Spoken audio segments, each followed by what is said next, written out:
Hai semua, selamat datang di channel Donghua Animasi. Kali ini, Mimin akan memberikan spoiler dari Battle Through the Heavens Season 5 episode 133. Tanpa banyak basa-basi, kita langsung saja ke pembahasan videonya.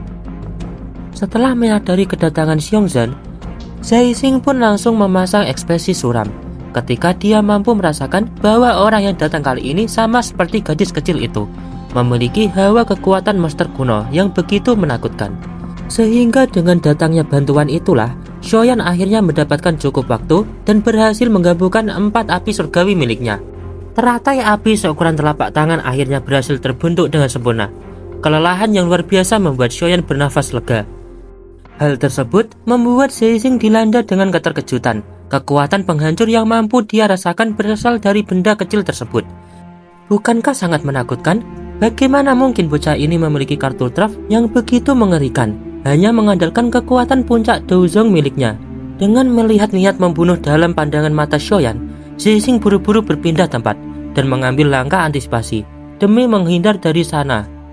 Namun sayangnya, Xian berteriak ke arah Xiongzhen untuk segera menghentikannya dan mengejarnya.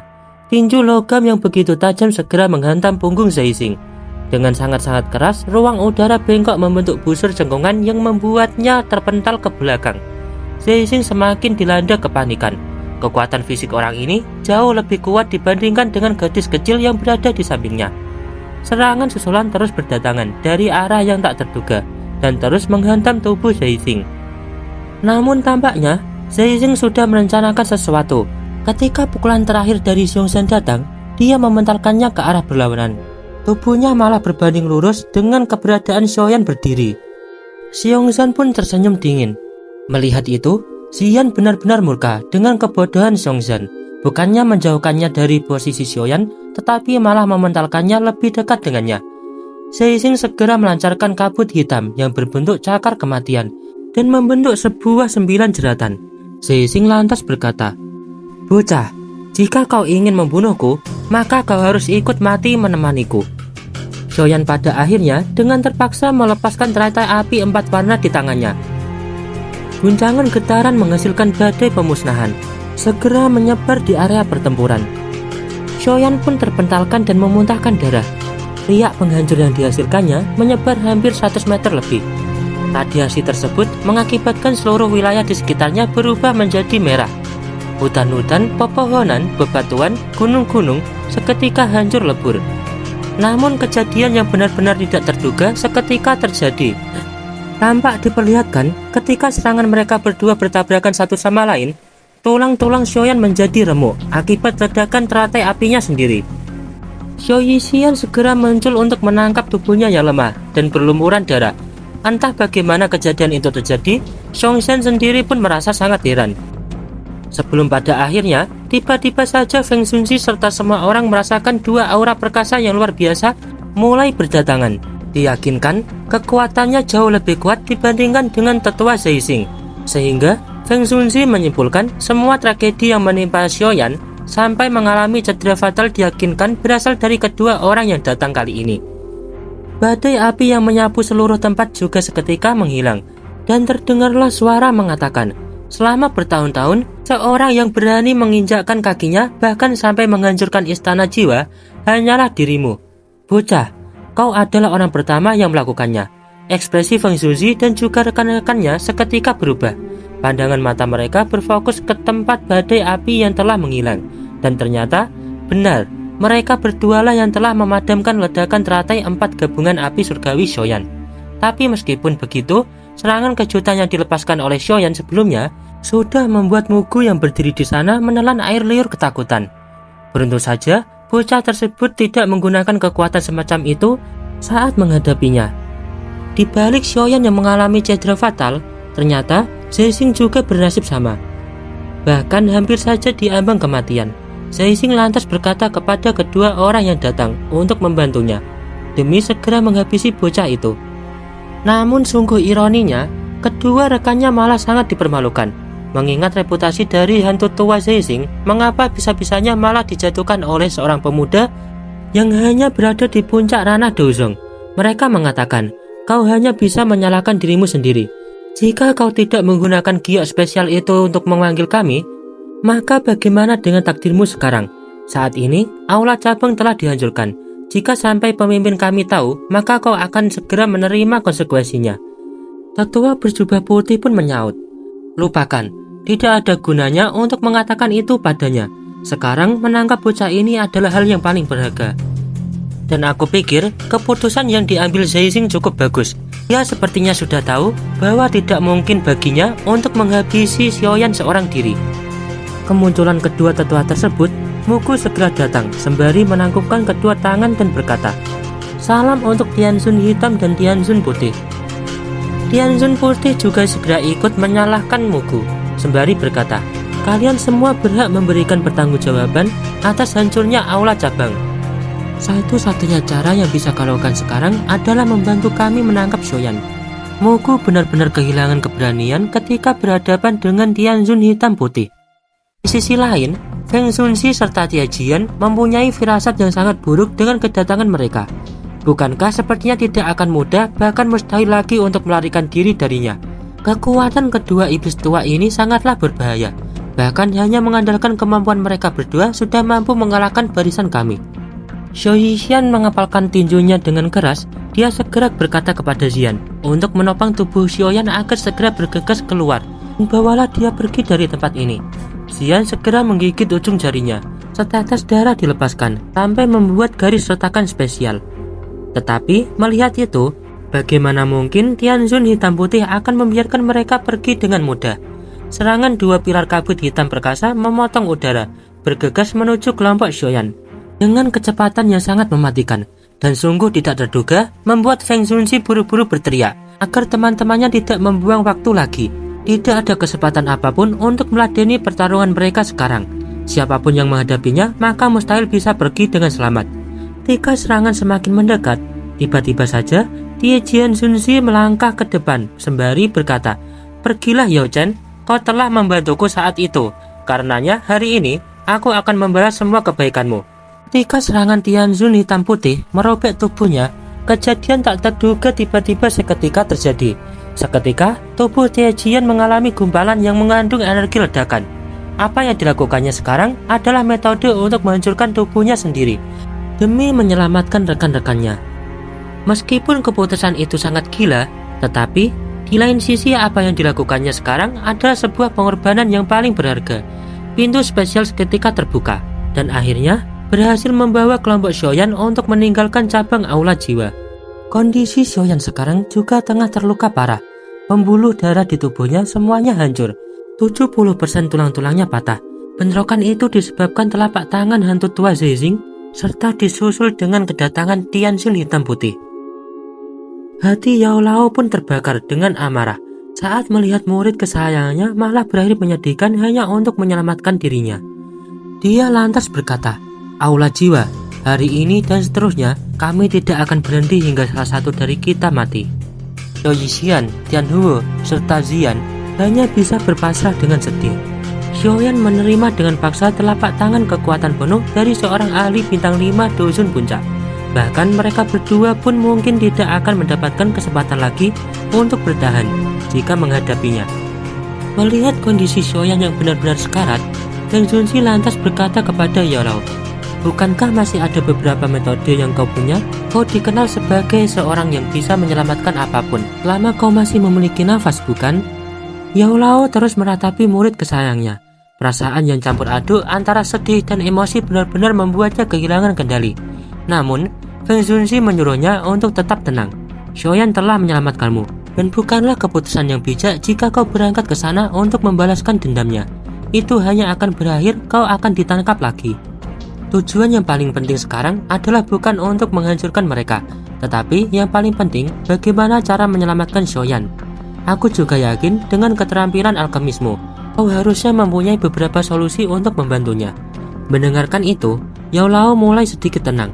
Dia mencoba untuk menghilangkan ketegangan di dalam hatinya, dan selang beberapa menit kemudian, dia angkat bicara bahwa kekuatan jiwa dari anak ini sangatlah kuat.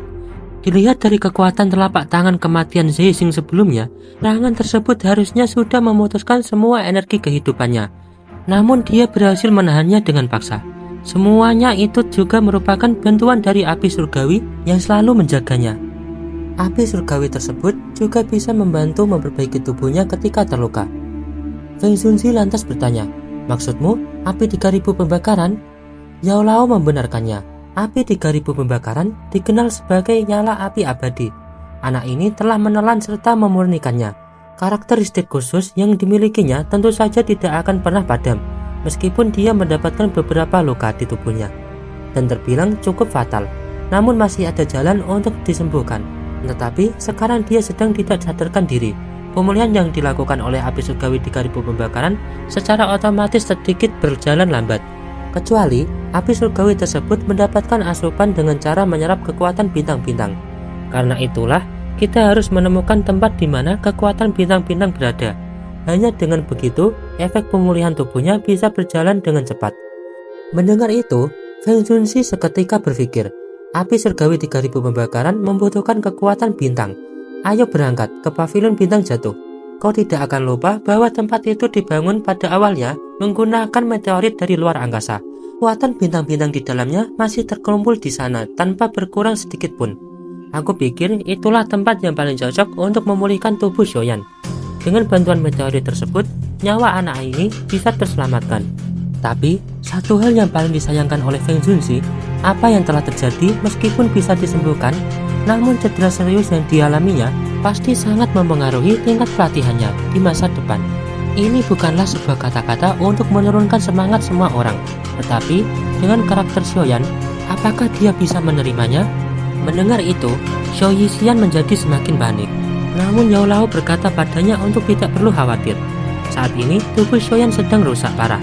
Mungkin masih ada kesempatan baginya untuk mendapatkan jati diri yang baru di masa mendatang. Gunakan kekuatan spiritualmu untuk merasakan bagian dalam tubuhnya dan lihat apakah kau menemukan sesuatu. Mendengarkan itu, Feng Zunzi sebenarnya cukup terkejut. Dia mengulurkan tangan sembari menyelidiki jauh di dalam tubuh Xiaoyan. Sampai sesaat kemudian, tiba-tiba dia menemukan serta merasakan energi misterius yang sangat familiar. Bukankah ini adalah pil naga misteri Yin Yang? Yao Lao lantas membenarkannya. Beruntung, kami berhasil mendapatkan satu pil naga tersebut dari Han Feng kala itu. Jika tidak, hari ini akan sangat merepotkan baginya. Semua orang menjadi sangat bahagia. Harapan baru menggunakan kekuatan pil naga Yin Yang merupakan berkah yang sangat besar bagi Xiaoyan. Dengan bantuan tersebut, maka mungkin dia akan mendapatkan kesempatan yang cukup menjanjikan, bahkan lebih besar lagi untuk melakukan terobosan ke ranah Dozun. Tidak pikir panjang, Feng Zunzi lantas memecahkan giok di tangannya dan segera bergegas menuju pavilion bintang jatuh. Singkat cerita, pavilion bintang jatuh terletak di selatan dataran tengah.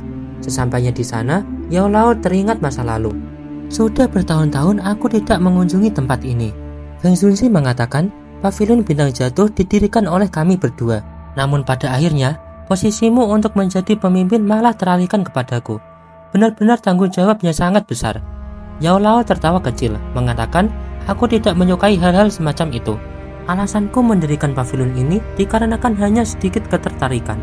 Feng Zunzi lantas mengeluarkan sebuah batu giok tua di tangannya, sembari berkata, ini adalah formasi bintang jatuh yang paling hebat, bukan berasal dari batuan manusia. Sebaliknya terbentuk secara alami. Feng Zunzi segera memimpin teman-temannya untuk masuk ke bagian terdalam markas pavilion bintang jatuh. Pegunungan yang menjulang tinggi, pepohonan, batu-batuan yang begitu megah dan indah adalah sebuah perpaduan alam yang tercipta dari kekuatan bintang meteorit. Meskipun belum bisa sebanding dengan ukuran alam besar yang diciptakan oleh elit Douseng, tetapi tempat ini sudah hampir mirip dengan sebuah kota. Selain itu, tingkat pengamanannya juga cukup menjanjikan. Bahkan seorang ahli Douzun pun sangat sulit untuk merasakan hawa keberadaannya.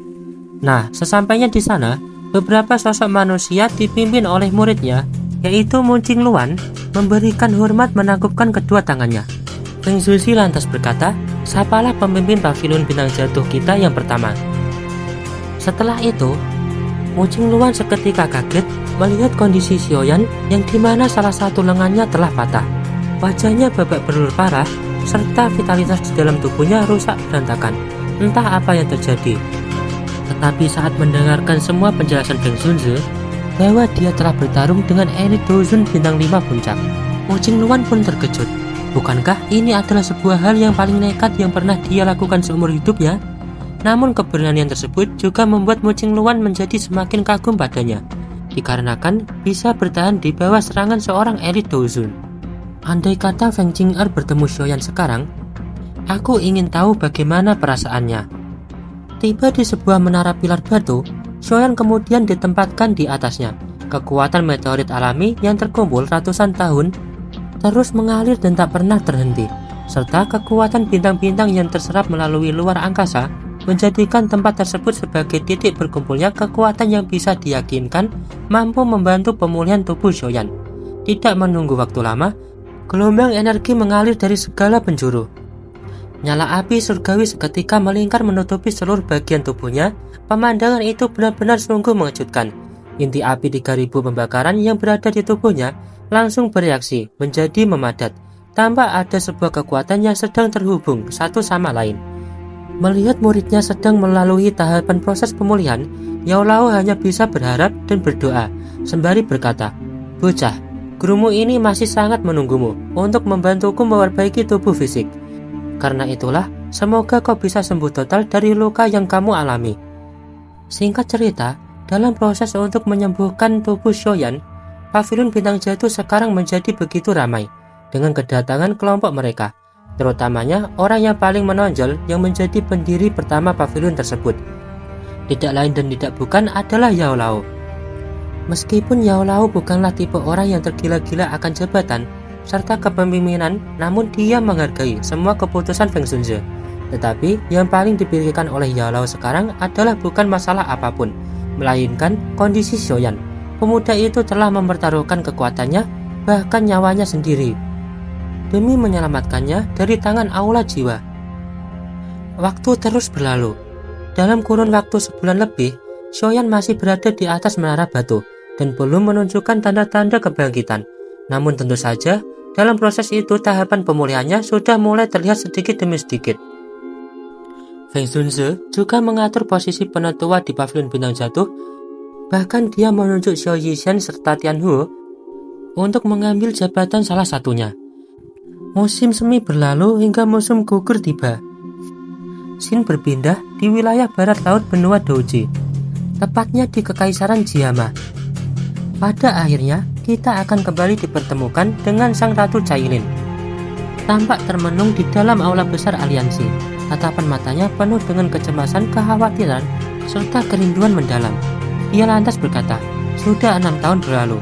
Xiaoyan, kau telah berjanji pada ratu ini bahwa kau akan kembali." Setelah perkataan itu, tiba-tiba suara anak kecil terdengar, memanggil Cailin dengan sebutan ibu. Nah, baiklah. Untuk spoiler dari Battle Through the Heaven Season 5 episode 133, Mimin cukupkan sampai di sini dulu ya. Thanks for watching.